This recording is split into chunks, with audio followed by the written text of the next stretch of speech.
Shivaji was descended from a line of prominent nobles.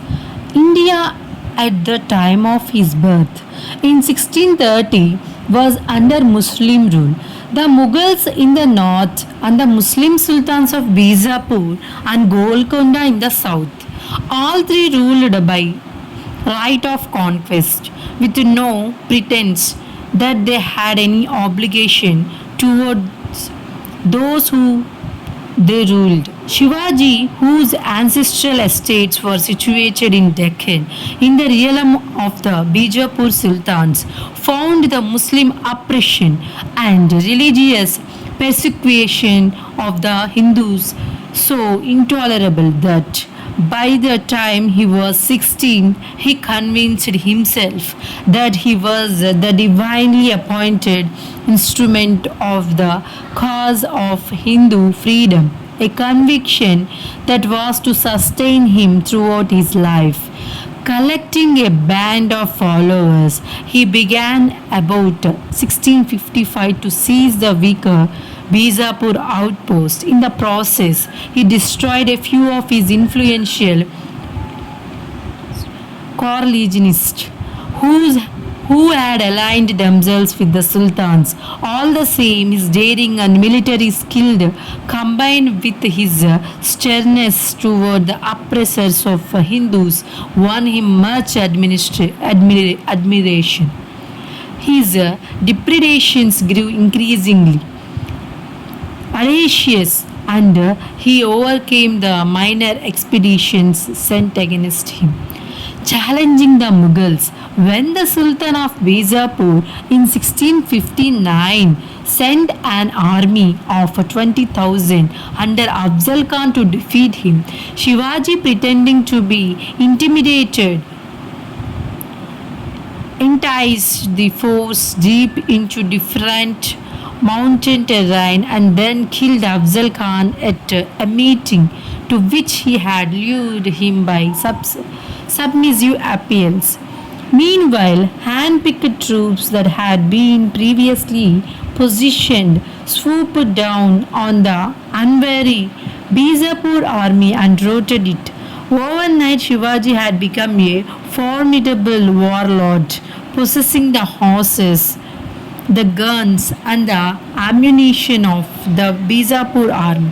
Alarmed by Shivaji's rising strength, the Mughal Emperor Aurangzeb ordered his viceroy of the south to march against him. Shivaji countered by carrying out a daring midnight raid right within the viceroy's encampment. The viceroy lost the fingers of one hand and his son was killed, which prompted him to withdraw his force. Shivaji, as though to provoke the Mughal further, sacked the rich coastal town of Surat.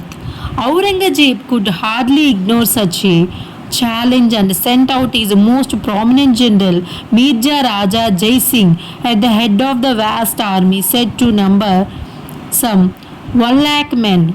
Shivaji was compelled to sue for peace and to agree that he and his son would attend Aurangzeb court at Agra in order to be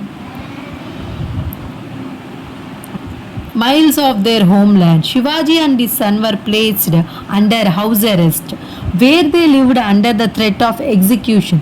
Escape from Agra. Undaunted, Shivaji feigned illness and as a form of penance began to send out enormous baskets filled with sweets to be distributed among the poor. On August 17, 1666, he and his son had themselves carried past their guards in these baskets. His escape, possibly the most thrilling episode in a life filled with high drama, was to change the course of Indian history. Shivaji's followers welcomed him back as a leader, and within 2 years, he not only had won back all the lost territory but had expanded his domain. He collected tribute from Mughal regions and plundered their rich cities. He organized the army and instituted reforms for the welfare of his subjects.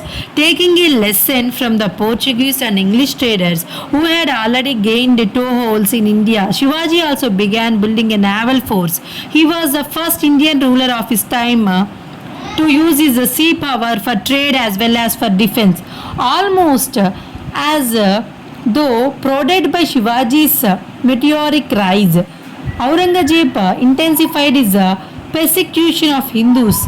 He imposed a poll tax on them, condoned forcible conventions, and demolished temples, erecting mosques in their places. Independent sovereign.